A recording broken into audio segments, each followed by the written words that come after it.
নমস্কাৰ। আলোচনা কৰিবলৈ ওলাইছোঁ চতুৰ্থ শ্ৰেণী সমাজ বিজ্ঞানৰ অসমৰ প্ৰাকৃতিক সম্পদ নামৰ পাঠটিৰ প্ৰশ্ন উত্তৰসমূহ। পাঠটিৰ প্ৰশ্নাৱলী 1 নম্বৰতে আছে উত্তৰ লিখা। ক. সম্পদ কাক বোলে? উত্তৰ হ'ব মানুহৰ অভাৱ পূৰণ কৰিব পৰা সকলোবোৰ বস্তুকে সম্পদ বোলে। খ. প্ৰাকৃতিক সম্পদ কাক বোলে? ইয়াৰ প্ৰধান ভাগ কেইটা আৰু কি কি? উত্তৰ হ'ব আমি যিবোৰ সম্পদ প্ৰকৃতিৰ পৰা পাওঁ সেই আটাইবোৰ সম্পদকে প্ৰাকৃতিক সম্পদ বোলে। ইয়াৰ প্ৰধান ভাগ তিনিটা আৰু সেইকেইটা হ'ল বনজ সম্পদ, খনিজ সম্পদ আৰু জলজ সম্পদ। গ.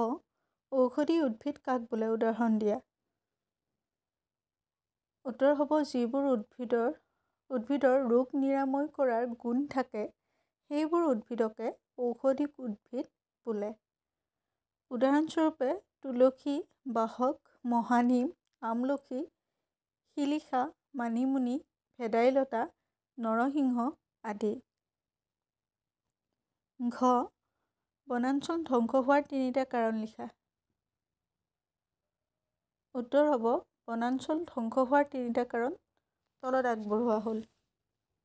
1 নম্বৰতে জনসংখ্যা বৃদ্ধিৰ লগে লগে বসবাসৰ বাবে মানুহে ঘৰ-দুৱাৰ সাজিবলগীয়া হৈছে।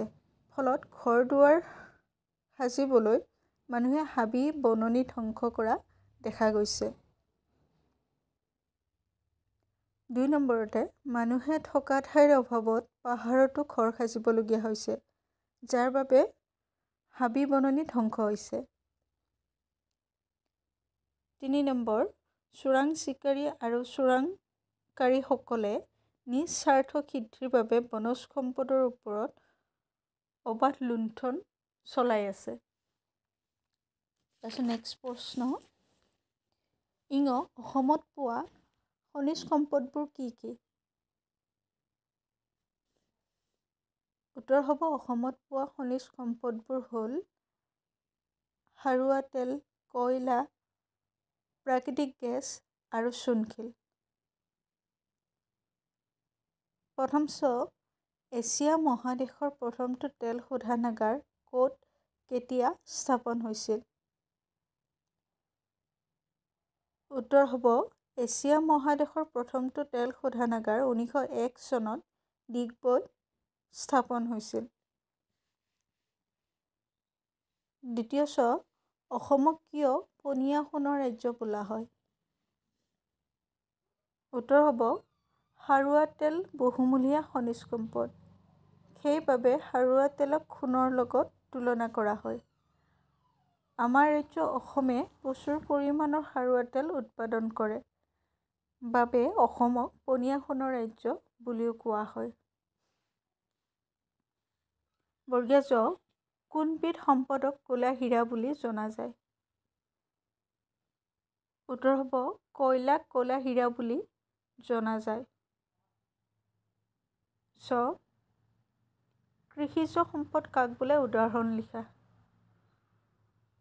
উত্তৰ হ'ব কৃষিৰ যোগেদি উৎপাদন কৰি পোৱা সম্পদবোৰকে কৃষিজ সম্পদ বোলে। উদাহৰণস্বৰূপে ধান, মাহ, সৰিয়হ, আলু ইত্যাদি। অসম কৃষিৰ ক্ষেত্ৰত পিছ পৰি থকাৰ 4টা কাৰণ উল্লেখ কৰা।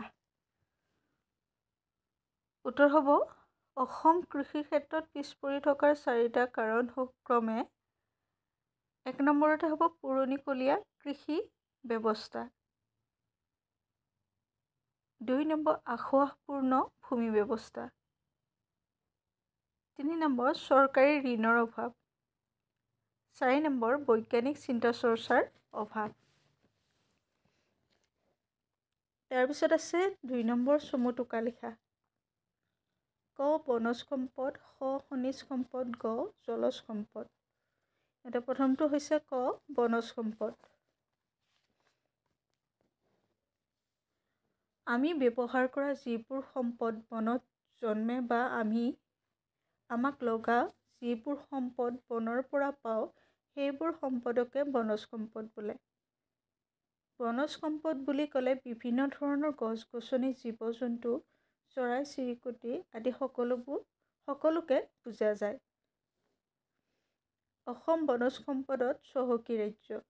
অসমৰ মুঠ মাটিকালিৰ প্ৰায় 35% অঞ্চল বনাঞ্চল। অসমৰ বনাঞ্চলত পোৱা গছ-গছনিৰ ভিতৰত শাল, চেগুন, গমাৰি, তিতাচপা, চিচু, আহত, বট, আম, জাম, কঁঠাল, ৰাধাচূড়া, কৃষ্ণচূড়া, বনচুম, নাহৰ, শিমলু আদিয়ে প্ৰধান। তাৰপিছত 6 নম্বৰতে আছে খনিজ সম্পদ।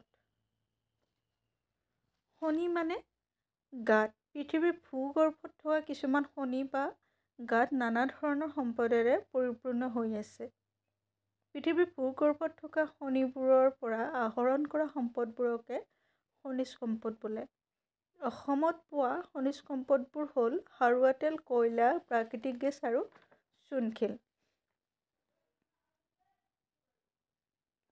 তাৰপিছত আছে জলজ সম্পদ।